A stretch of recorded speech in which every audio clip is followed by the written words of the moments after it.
Dear brothers and sisters, let us begin with a moment of silence in which we place before God the confusion, the burdens, the questions we carry in our hearts. Life does not always unfold as we hoped. There are moments, quiet, painful moments, when nothing seems to make sense. A child is sick, a job is lost, a loved one is gone too soon. And in those moments, we may find ourselves asking, where is God? But perhaps the better question is, can I still trust Him? I want to tell you, yes, you can. Not because life is easy, but because God is near. My dear brothers and sisters, there are moments in life when the darkness seems too thick to see beyond. When we wake in the middle of the night and our hearts are heavy, full of questions we don't know how to answer. The job that slipped away, the child who no longer speaks to us, the diagnosis we never expected. The world around us can feel cold, and our prayers, if we even have the strength to whisper them, feel like drops of water lost in a desert wind. It is in these moments, when life has no explanation, that we discover a mystery. God is not absent. He is not far away, watching from some unreachable place. No. God walks with us, especially in the dark. Let us not imagine a God who waits for us only in our successes or who hides when we are broken. He is the God who became poor, who chose to be born not in a palace, but in a manger. He is the God who took flesh to dwell among us, who touched the eyes of the blind and the wounds of the lepers. He is not embarrassed by our pain. He enters into it. I once met a grandmother who had lost her home to a fire. All that remained were ashes. But she held a scorched wooden crucifix in her hand and said, "He stayed with me." Her words were not loud. They came from a place of deep truth. She had nothing left, and yet she held on to the one who never leaves. This is the way of the gospel. Jesus does not promise that we will be spared suffering, but He does promise we will never suffer alone. When He met the widow at Nain, whose only son had died, He did not preach first. The gospel tells us He was moved with compassion. He saw her pain and He wept with her. This is our God, a God who weeps. Even when we feel abandoned, He is near. Even when we are angry, even when we do not understand, He does not walk away. He walks with us, slowly, patiently, silently if need be, like the disciples on the road to Emmaus, who did not recognize Him until the breaking of the bread. He walks beside us, often unrecognized, but always present. And sometimes it is in the breaking of our hearts, our hopes, that we begin to see Him again. My friends, Do not be afraid of the dark. Do not fear the silence. In that space, God draws close, not to explain everything, but to hold us in everything. Let Him walk with you. Let Him enter your wound, not as a stranger, but as one who knows suffering, who has carried the cross, and who calls us now to walk with others who suffer. There are so many around us, on the streets, in our parishes, in our own homes, who need someone to walk with them, to listen, to stay, to say without many words, "You are not alone." In doing so, we become His hands, His feet, His compassion in a wounded world. So I ask Yah, who in your life is walking through the dark, who needs your presence more than your answers, go, be there, gently, faithfully, lovingly, and trust that God is already there before you. My dear brothers and sisters, trust is not something we stumble upon in a moment of triumph. It is not a grand declaration shouted from a mountaintop. Trust, the kind that sustains the heart when life unravels, is born quietly in the hidden places of the soul. It grows slowly, like a small seed in the earth. Unseen, often unnoticed, yet full of life, there is a temptation in us to believe that faith must always feel strong, that to trust God means to have no doubts, no questions. But this is not how faith usually lives in the human heart. Faith often comes to us in whispers, in small acts, in the decision to rise again after a long night of sorrow. To trust God is sometimes just to keep walking, one step, then another, even when we do not see the road ahead. I think of the elderly man who comes to church each morning with tired eyes and weathered hands. He sits in the back pew, never saying much, but each day he comes, and each day he lights a candle for his son who is far from home. That candle is his prayer. That candle is his trust. Small, yes, and in the eyes of God, it is beautiful. How many of our brothers and sisters live this quiet trust each day? The mother who feeds her children before feeding herself.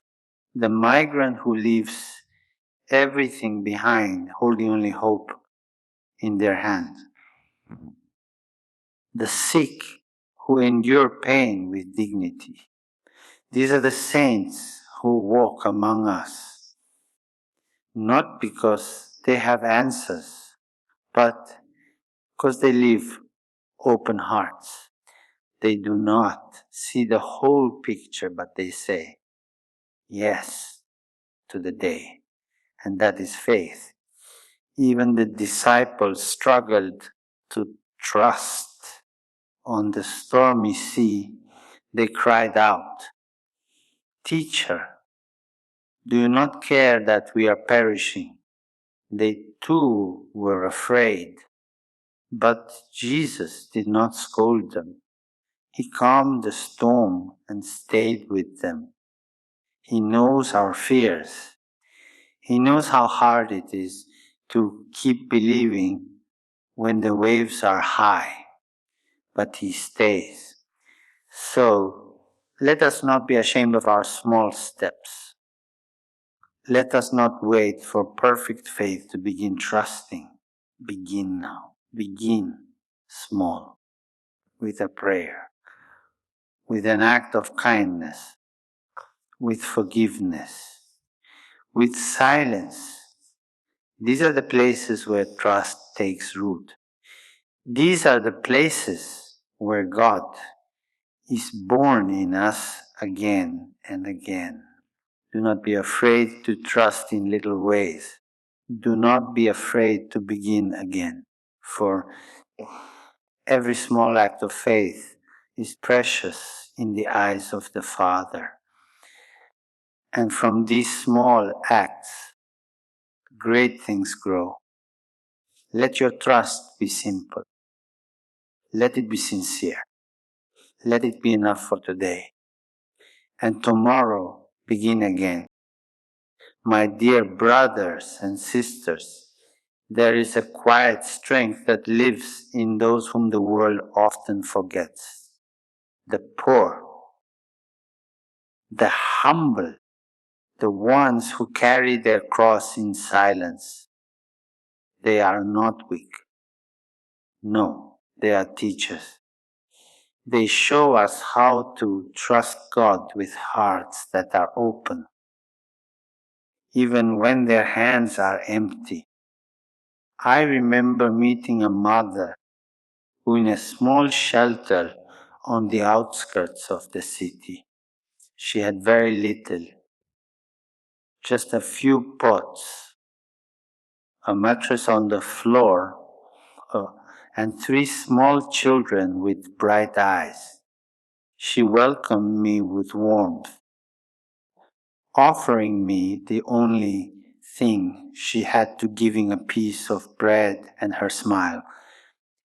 I asked her how she kept going. She simply said, God sees me. He always provides. There was no bitterness in her voice, only peace. She did not have much, but she had faith, and her faith was rich. So often, those who have the least teach us the most. They live with open hands, not closed fists. They know how to rely on God because they must. Their trust is not built on comfort or control. It is born from a daily surrender, a daily hope that God will not forget them. And He never does. Jesus knew this. That is why He said, "Blessed are the poor in spirit, for theirs is the kingdom of heaven." He did not say, "Blessed are the powerful or the comfortable." He called blessed those who know their need, those who do not pretend to be self-sufficient. The poor are close to the heart of Christ because they remind all of us what it means to be human, what it means to need one another and to need God. But how easily we forget, how easily we think trust must come from strength or clarity or success. Yet the gospel shows us again and again it is the widow with 2 small coins, the beggar at the gate, the man lowered through the roof by his friends. It is these who show us what faith looks like. It is these who teach us how to trust. We must not look past them. We must not turn away from the cries of the hungry, the wounded, or the lonely. They are our neighbors, our brothers and sisters, and more than that, they are Christ. He comes to us in their faces, in their stories, in their struggles. And if we dare to draw near, we will find Him waiting there. So I invite you today, go to the margins. Go to those places where the world sees only scarcity and despair, and you will find the abundance of faith. Sit with someone who has little and listen to the wisdom they carry. Share what you have and receive what they offer. Let their trust awaken yours. For in their simplicity, in their surrender, in their daily courage to believe, there we glimpse the heart of God, and there we learn to trust. My dear brothers and sisters, one of the greatest difficulties we face in this life is learning to wait. Not with bitterness, not with impatience, but with hope. When everything seems to fall apart and answers do not come, our hearts cry out, "How long, O Lord?" And in that cry, in that deep longing, God is already present. We live in a world that moves quickly. Everything must be instant. We grow uncomfortable in silence. We avoid stillness. But the path of faith is not always fast, and it is rarely clear. God often works in silence. God moves in hidden ways, like the seed buried in the soil. He quietly pushing through the darkness toward the light. It takes time. It takes trust. It takes love. I once spoke to a young woman who had lost her father suddenly. She was angry with God, and she said to me, "Why didn't He stop it?" I prayed. I begged. I believed. I didn't have an answer that would erase her pain, but I sat with her, and after some silence, I simply said, "God is still here, even now." Her tears did not stop, but something softened. Sometimes we don't need answers. We need presence. And God offers us that presence, especially in waiting. In the gospel, we see Jesus delay when He hears that His friend Lazarus is sick. He waits. And when He finally arrives, Lazarus is already dead. Martha says, "Lord, if you had been here," a phrase we have all spoken in some way. But even in her grief, Martha makes room for hope. She says, "Even now, I know God will give you whatever you ask." Even now. These two words are powerful. They are the language of faith. Even now, when everything seems lost, God can still bring life. Let us not be afraid of the waiting seasons in our lives. Let us not despair when God feels slow. His timing is not ours, but His heart is always for us. Always. And in the waiting, He is shaping us.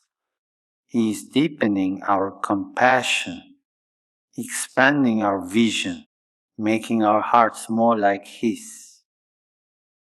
Look around you. So many are waiting. The refugee waiting for safety. The prisoner waiting for mercy. The child waiting for love. The elderly waiting for a visit. We are all waiting for something, but we do not wait alone. God waits with us. He is the God of patience, the God of quiet hope. So I invite you, gently but firmly, do not run from the silence. Do not rush the mystery. Wait with hope. Wait with love. Wait with those who wait. For it is often in the waiting that trust is born, and through trust we begin to see, not always with our eyes, but with our hearts. And that vision, born in silence, watered by hope, is the beginning of new life. My dear brothers and sisters, there is a grace in surrendering, not the kind of surrender that gives up, but the surrender that opens the hands and heart to God's will, even when we do not understand. It is not easy. It is not painless, but it is holy. And in that holy surrender, we do not lose ourselves. We find our truest freedom. Many people think that surrender means weakness, but the gospel teaches us something else. Jesus, in the Garden of Gethsemane, knelt in anguish. He sweat drops of blood. He cried out to the Father, "Let this cup pass from me." And then, with trembling love, he said, "Not my will, but yours be done." This was not resignation. It was trust. It was surrender rooted in love. It was the strongest act of all. I met a man once who had lost everything: his job, his home, his health. He lived in a small shelter run by volunteers, and each morning he prayed quietly in the corner of the chapel. One day I asked him, "How do you still have peace?" He looked at me with a smile that was not from comfort, but from something deeper. He said, "I gave my life to God. I let go, and He gave me a new heart." His surrender had become his strength. When we let go of the illusion that we are in control, we make space for God to act. And God does act.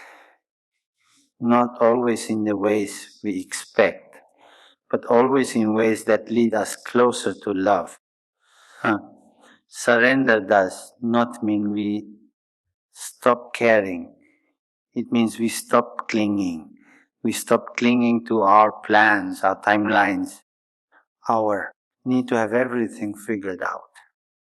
We learn to hold life gently with open hands. This is especially important when we walk with others who are suffering. Sometimes the most loving thing we can do is to simply be present, to hold their pain with reverence, and to entrust them gently to the mercy of God. To say, "Lord, I don't understand, but I place this in your hands." There is healing in that prayer. There is courage in that surrender. And we must not forget those who are never given the luxury of control: the poor, the sick, the displaced. They live with uncertainty every day, yet many of them, in their simplicity, have already learned this surrender. We have much to learn from them. So, dear friends, I invite you to that quiet place in your heart where surrender begins. Go there, sit there and say, "Here I am, Lord. I give you my fear, my questions, my hopes. I trust you. This is not a one-time act, but a daily choice.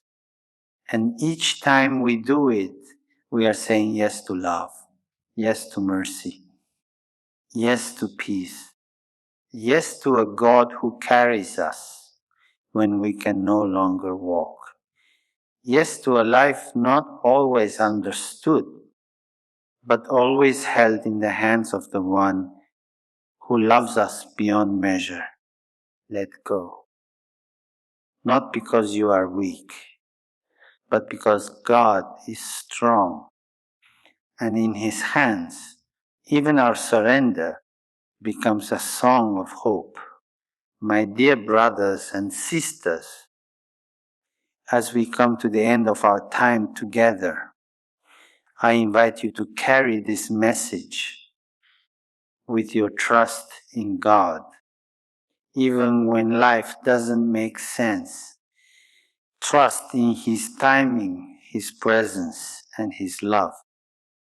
He is with you in the silence, in the waiting, in the surrender, and in the pain, and He will never abandon you. Remember, we are not called to have all the answers or to control our lives. We are called to love, to trust, and to walk with others on this journey of faith. We are called to be light in the darkness, hope in the despair, and mercy in the suffering. So, as you go forth today, carry this trust in your heart. Let it guide your steps, soften your words, and open your hands to the world around you. Do not be afraid to trust God with the parts of your life that do not make sense. He is faithful and He will lead you through. Good luck, my friends, on this journey of faith. Know that God walks with you every step of the way. Thank you for allowing me to share this moment with you. May His peace and love fill your hearts today and always. Thank you.